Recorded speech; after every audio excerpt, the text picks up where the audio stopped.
Hello friends, எல்லாருக்கும் வணக்கம். என்னோட பேர் விக்னேஷ். இந்த வீடியோல நம்ம எதை பத்தி பார்க்க போறோம்னா ப்ராடக்ட் பேஸ்ட் கம்பெனினா என்ன, சர்வீஸ் பேஸ்ட் கம்பெனினா என்ன, அப்புறம் தேர்ட் பார்ட்டி பேரோல்.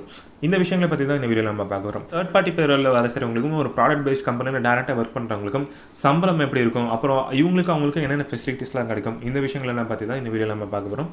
இதை பத்தி நம்ம என்ன தெரிஞ்சுக்கணும்னா, நீங்க வந்து இப்போதான் ஒரு ஐடி கம்பெனிக்குள்ள போறீங்கன்னா இந்த விஷயங்கள்லாம் தெரிஞ்சுக்கிறது உங்களுக்கு ஏதோ ஒரு விதத்துல ஒரு யூஸ்ஃபுல்லா இருக்கும். அதுக்காக தான் இந்த வீடியோ. First of all product based கம்பெனினா என்னன்னு உங்களுக்கு சொல்லிடுறேன்.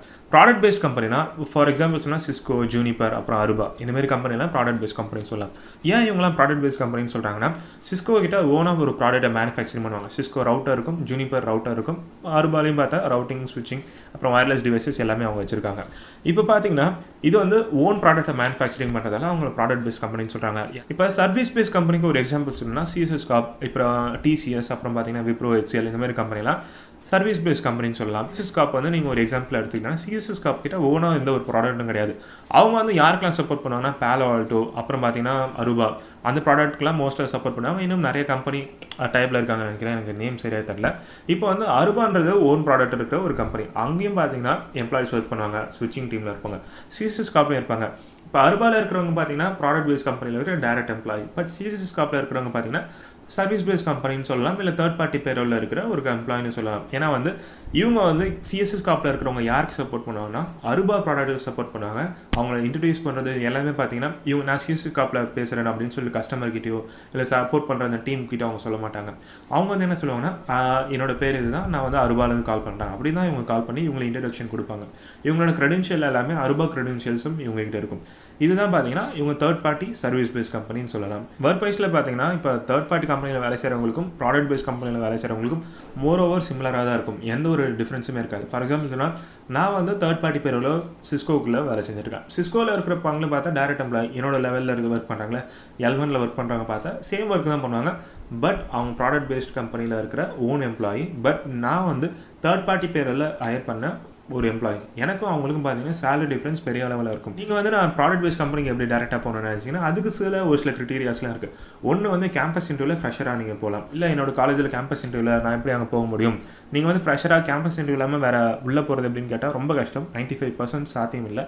நீங்கள் வந்து இல்லைனா ஒரு 3 வருஷம் எக்ஸ்பீரியன்ஸ் இருக்குது, அப்புறம் சர்டிஃபிகேஷன் இருக்குது அப்படின்னீங்கன்னா உள்ளே போகலாம். அதே தேர்ட் பார்ட்டி கம்பெனினா பார்த்தா நம்மளுக்கு வந்து எக்ஸ்பீரியன்ஸ் தேவையில்லை, ஃப்ரெஷராக ஹையர் பண்ணுவாங்க, அப்புறம் சர்டிஃபிகேஷன் இல்லைனாலும் ஹையர் பண்ணுவாங்க. அதுவும் நம்ம வேறு ஒரு டிபார்ட்மெண்ட்டில் இருக்கோம், எனக்கு நெட்வொர்க்கிங் கொஞ்சம் பேசிக்காக தான் தெரியும் அப்படின்னா ஒரு சில கம்பெனியில் ஹையர் பண்ணுவாங்க. எடுத்து அவங்களே உள்ள ட்ரைன் பண்ணுவாங்க. ஓகே இருக்குது, அந்த கெப்பாசிட்டி இருக்குது, லேர்ன் பண்ண முடியும் அப்படின்னு நினச்சி தான் தேர்ட் பார்ட்டி கம்பெனியும் ஹையர் பண்ணுவாங்க. பட் அவங்க வந்து நம்ம எக்ஸ்பீரியன்ஸில் சர்டிஃபிகேஷன் இனிஷியலாக பார்க்க மாட்டாங்க. அதுமாதிரி நம்ம தேர்ட் பார்ட்டி கம்பெனிக்குள்ளே என்ட்ரு ஆகலாம். அதே வந்து ப்ராடக்ட் பேஸ்ட் கம்பெனியில் இந்தமாரி நம்ம ரொம்ப கம்மியான நாலேஜோட நம்மளால் டேரெக்டாக ப்ராடக்ட் பேஸ்ட் கம்பெனியில் என்ட்ரு ஆகிறது ரொம்ப கஷ்டமான ஒரு விஷயம். மெயினாக இருக்கிற டிஃப்ரென்ஸ் என்னன்னா, நீங்கள் ஒரு ப்ராடக்ட் பேஸ்ட் கம்பெனியில் ஒர்க் பண்ணிங்கன்னா உங்களுக்கு என்னென்ன ஃபெசிலிட்டிஸ் இருக்கும், நீங்கள் வந்து தேர்ட் பார்ட்டி சர்வீஸ் பேஸ்ட் கம்பெனியில் ஒர்க் பண்ணிங்கன்னா என்னென்ன ஃபெசிலிட்டிஸ் இருக்கும், இதை பற்றி நம்ம பார்க்கலாம். ஃபர்ஸ்ட் ஆஃப் ஆல் எல்லாருக்குமே தேவையான விஷயம் என்னன்னா சேலரி. இப்போ ப்ராடக்ட் பேஸ்ட் கம்பெனியில் ஒருத்தங்க கேம்பஸ் இன்டர்வியூவில் ஒருத்தங்க செலக்ட் ஆகிட்டு உள்ள போகிறாங்கன்னா அவங்களுக்கு மினிமம் ஸ்கேலே பார்த்தீங்கன்னா மோர் தென் 10 lakh இல்லை 12 lakh அந்த மாதிரி தான் இருக்கும் for a fresher. But third party company பேரோவில் நீங்கள் போனீங்கன்னா ரொம்ப கம்மியாக தான் இருக்கும். ஒரு சில கம்பெனியில் ஒரு 4 lakh கொடுப்பாங்க ஒரு டீசெண்டாக. பட் ஒரு சில கம்பெனியில் பார்த்தா இன்னும் அடிமாட்டுத்தனமாக அதை வேலையில் கொடுப்பாங்க. எப்போனா 2 lakh per annum கொடுப்பாங்க, இல்லை 1.5 lakh per annum. இந்தமாரி ரொம்ப கம்மியான பே ஸ்கேல் தான் அவங்ககிட்ட இருக்கும். நம்மளுக்கு ஆஃபர் பண்ணுறது அந்த மாதிரி தான் பண்ணுவாங்க. பட் ஒரு சிலர் வந்து நெகோஷியேட் பண்ணாங்க, ரெக்கமெண்டேஷன் ரெஃபரன்ஸில் போகிறாங்கன்னா அவங்களுக்கு கொஞ்சம் டீசெண்டாக மோர் தென் 3 lakh or 4 lakh அதுமாரி இனிஷியலாக கொடுப்பாங்க. இது third party payroll product based கம்பெனியில் கிடைக்கிற சேலரி ரேஞ்ச். எக்ஸ்பீரியன்ஸ்டு பர்சன் பார்த்தீங்கன்னா ஒரு சில நேரம் ப்ராடக்ட் பேஸ்ட் கம்பெனியில் இருக்கிறவங்கள விட சர்வீஸ் பேஸ்ட் கம்பெனியில் இருக்கிறவங்களால வாங்க முடியும். But depends upon the negotiation சொல்லலாம். ஏன்னா வந்து உங்களோட ப்ரீவியஸ் சேலரி, அப்புறம் நீங்கள் எந்த ரோலில் இருக்கீங்க, அப்புறம் உங்களோட நெகோஷியேஷன் ஸ்கில், இதை வச்சும் ஒரு சில நேரம் ப்ராடக்ட் பேஸ்டில் இருக்கிறவங்கள விட உங்களால் அதிகமாக வாங்க முடியும். பட் அது வந்து எல்லாருக்குமே சாத்தியம் இல்லை. அது டிபெண்ட்ஸ் அப்பான் இண்டிவிஜுவல் கிரிட்டீரியான்னு சொல்லலாம். அப்புறம் வேறு என்ன டிஃப்ரென்ஸ் இருக்குன்னு கேட்டிங்கன்னா, நீங்கள் வந்து ப்ராடக்ட் பேஸ்ட் கம்பெனியில் இருக்கீங்க, அப்புறம் ஒரு சில டீசெண்டான சர்வீஸ் பேஸ்ட் கம்பெனியில் பார்த்தா உங்களுக்கு வந்து யூடெமி ஃபுல் கம்ப்ளீட் ஆக்சஸ் கொடுத்துருவாங்க. நீங்கள் எந்த கோர்ஸ் வேணால் என்ரோல் பண்ணி நீங்கள் படிக்கலாம். அது வந்து ஒரு சில தேர்ட் பார்ட்டி கம்பெனி இல்லை சர்வீஸ் பேஸ்ட் கம்பெனி அவங்க ஆஃபீஸில் நம்ம வேலை செய்கிறோன்னா நம்மளுக்கு இதுமாதிரி சின்ன சின்ன ஃபெசிலிட்டிஸ்லாம் நிறைய இருக்காது. நம்ம ஒரு சில வெப்சைட்லாம் நம்மளுக்கு ஆக்சஸ் இருக்காது, ஃப்ரீயாக ஆக்சஸ் இருக்காது. இந்தமாரி ஒரு சில பார்ஷியாலிட்டிஸ் இருக்கும். இப்போ வந்து நீங்கள் ஒரு ப்ராடக்ட் பேஸ்ட் கம்பெனியில் ஒர்க் பண்ணுறீங்கன்னா நீங்கள் வந்து 2 வருஷம் 3 வருஷம் வேலை செஞ்சுட்டீங்க. இப்போ வந்து எனக்கு இந்த பர்டிகுலர் ப்ராஜெக்ட்டில் இருக்க விருப்பம் இல்லை, நான் வேறு ஒரு ப்ராஜெக்ட் மூவ் ஆகணும்னு நினச்சா உங்களால் ஈஸியாக மூவ் ஆக முடியும்.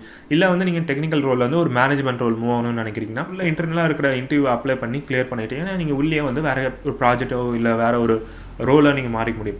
அதே வந்து நீங்கள் தேர்ட் பார்ட்டி இல்லை சர்வீஸ் பேஸ் கம்பெனியில் ஒர்க் பண்ணுறீங்கன்னா, இப்போ வந்து நான் வந்து ஒரு தேர்ட் பார்ட்டியில் வேலை செய்கிறேன், நான் வந்து என்னோட HR கிட்ட போயிட்டு நான் வந்து இந்த ப்ராஜெக்ட் போகுது எனக்கு வேறு ப்ராஜெக்ட் மாற்றி கொடுங்கன்னு கேட்டால் இல்லை நீங்கள் பேசாமல் வேலையை விட்டு போயிடுங்க அப்படின்னு சொல்லிவிடுவாங்க. ஏன்னா வந்து அவங்களுக்கு அந்த ப்ராசஸ் பெருசாக இருக்கும். ஏன்னா அவங்க டேரெக்டாக அவங்களால பண்ண முடியாது. அவங்க சிஸ்கோ கிட்ட சொல்லி அவங்ககிட்ட பர்மிஷன் சொல்லி அவங்க அதுக்கப்புறமா ஓகே இவரை நம்ம வேறு ப்ராஜெக்ட் மாற்றிக்கலாம் அப்படின்னு மாற்றுறது பெரிய இன்டர்னல் ப்ராசஸாக இருக்கும். ஏன்னா நம்ம வந்து ரீச் பண்ணுறது நம்ம டீம் HR, நம்ம கம்பெனி HR, தேர்ட் பார்ட்டி பேரோவில் இருக்கிறோம்.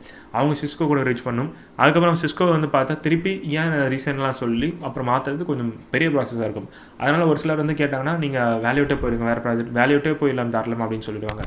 அதனால் இன்டர்னல் ஜாப் சேஞ்ச் பண்ணுறது கொஞ்சம் தேர்ட் பார்ட்டி பேரோவில் கஷ்டம். அதே வந்து இன்னும் சில சர்வீஸ் பேஸ் கம்பெனியில் இருக்குது. ஃபார் எக்ஸாம்பிள் சொன்னால் HCLல ஒருத்தர் மெசேஜில் சொல்லியிருந்தார், நான் வந்து டீம்லேயே L0 நான் கஸ்டமர் சப்போர்ட்டில் இருக்கேன், நான் வந்து டெக்னிக்கல் சப்போர்ட்டாக உள்ளே மாறணும்னு நினச்சா அவங்க வந்து ரொம்ப பாலிடிக்ஸ் பார்க்குறாங்க, என்னால் உள்ளே மாறவும் இல்லை, அதனால் நான் வேறு கம்பெனியை இதை ரிசைன் பண்ணிட்டு போகலான்ட்டு இருக்கேன் அப்படின்னு அவங்க வந்து என்கிட்ட சொல்லியிருந்தாங்க.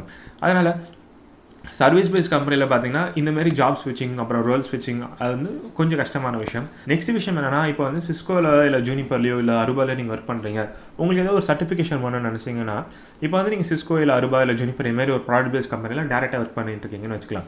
இப்போ வந்து நீங்கள் வந்து ஒரு CCNA இல்லை CCNP இல்லை வயர்லெஸில் இல்லை CCI சர்டிஃபிகேட் கூட இருந்தாலும் சரி, அது வந்து நான் எழுதலான் இருக்கேன் அப்படின்னு நீங்கள் மேனேஜர் கிட்ட சொன்னீங்கன்னா உங்களுக்கு கூப்பன் கொடுப்பாங்க. அந்த கூப்பன் வச்சு நீங்கள் ஃப்ரீயாகவே அந்த எந்த ஒரு காஸ்ட் நீங்கள் ஓன் செலவு எதுவுமே பண்ணாமல் நீங்கள் வந்து அந்த கூப்பன் யூஸ் பண்ணி நீங்கள் எக்ஸாம் எழுதலாம்.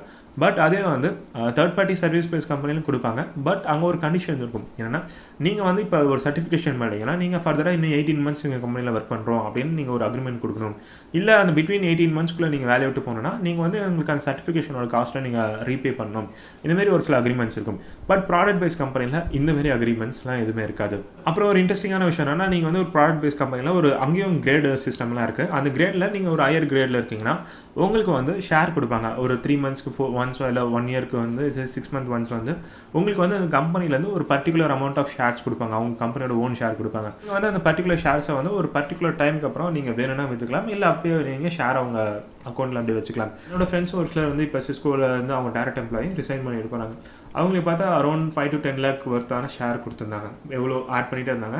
இப்போ வேணும்னா அவங்க நினச்சா விற்றுக்கலாம், இல்லைனா வந்து அதை அப்படியே வச்சா கொஞ்சம் அந்த ஷேர் வேல்யூ வரும்போது அவங்க அப்புறமா கூட லேட்டராக சேல் பண்ணிக்கலாம். இந்தமாரி ஒரு சில பெனிஃபிட்ஸ்லாம் இன்னும் ப்ராடக்ட் பேஸ்ட் கம்பெனியில் அதிகமாக இருக்குது. இதுதான் ப்ராடக்ட் பேஸ்ட் கம்பெனி அப்புறம் சர்வீஸ் பேஸ்ட் கம்பெனியில் இருக்கிற எனக்கு தெரிஞ்ச டிஃப்ரென்ஸ். இதை உங்ககிட்ட ஷேர் பண்ண நினச்சேன். இன்னொரு விஷயம் உங்ககிட்ட ஷேர் பண்ண நினைக்கிறேன் என்னன்னா, நம்ம யாரு கூட நம்மளை கம்பேர் பண்ணி வரோம். ஒரு சிலருக்கு வந்து பார்த்தா சேம் ஒர்க் தான் பண்ணுவோம், சேம் டீமில் தான் இருப்போம். அவங்களுக்கு பார்த்தா சேலரி ரொம்ப டபுளாக இருக்கும் நம்மளுக்கு பார்த்தா அவங்களோட ரொம்ப கம்மியாக இருக்கும். ஒருத்தவங்க ஒரு டைமில் இருக்காங்க. ஒரு சிலர் சீக்கிரமாக ஸ்டார்ட் பண்ணிடுவாங்க, பட் ஒரு சிலர் லேட்டஸ்ட் ஸ்டார்ட் பண்ணுவாங்க, பட் அவங்க ரொம்ப சக்ஸஸ்ஃபுல்லாக போவாங்க. அதனால் ஒருத்தவங்க இண்டிவிஜுவலாக யூனிக்கான லைஃப்பை நம்ம வாங்கிட்டு இருக்கோம். அதனால் நம்ம வந்து இன்னொருத்தவங்க கூட நம்ம சேலரியோ இல்லை ஒர்க் பண்ணுற இடங்களையோ கம்பேர் பண்ண வேண்டாம். உங்களுக்கு எவ்வளோ சேலரி, இவங்களுக்கு எவ்வளோ சேலரி பேஸ் பண்ணி நீங்கள் ஒர்க் பண்ணாதீங்க. உங்களோட ஒர்க் மோஸ்ட்டாக நீங்கள் எதை கான்சன்ட்ரேட் பண்ணி உள்ள ஒரு கம்பெனியில் போகணும்னு நினைக்கிறீங்கன்னா, உங்களோட ரோல் டெக்னிக்கலாக இருக்கணும் அப்படின்னு நினச்சி பார்த்தீங்கன்னா சேலரி தானே உங்களுக்கு தேடி வரும். நீங்கள் வந்து சேலரிக்காக நெகோஷியேட் பண்ணனாலும் உங்களுக்கு நாங்கள் இவ்வளோ ஆஃபர் பண்ணி ஹையர் பண்ணுறோம் அப்படின்னு நம்மளுக்கு தானாகவே ஆஃபர்லாம் வரும். பட் அதுக்கு நம்ம டிசர்வ்டாக இருக்கணும், அதுக்கு நம்ம டெக்னிக்கலாக ஸ்ட்ராங்காக இருக்கணும், நம்ம ஒர்க் கேப்பபிலிட்டி அதிகமாக இருக்கணும், நம்ம ஃபர்ஸ்ட் ஆஃப் ஆல் டிசர்வ்டாக இருக்கணும். இந்த மாதிரி இருந்தால் சேலரி தானாக வரும். அதனால் யார்கிட்டையும் சேலரி கேட்காதீங்க. சேலரி கேட்டால் உங்களுக்கு வந்து சேலரி உங்களோட அதிகமாக வாங்குறாங்களா இருந்தால் உங்களுக்கு வந்து கொஞ்சம் மனசில் எப்பயுமே என்ன சேலரி ஒன்றுமே பண்ணுறதுல இவனுக்கு சேலரி நிறைய போகுது அப்படின்னு உங்கள் மனசில் ஒரு விஷயம் ஓடிட்டு இருக்கும்.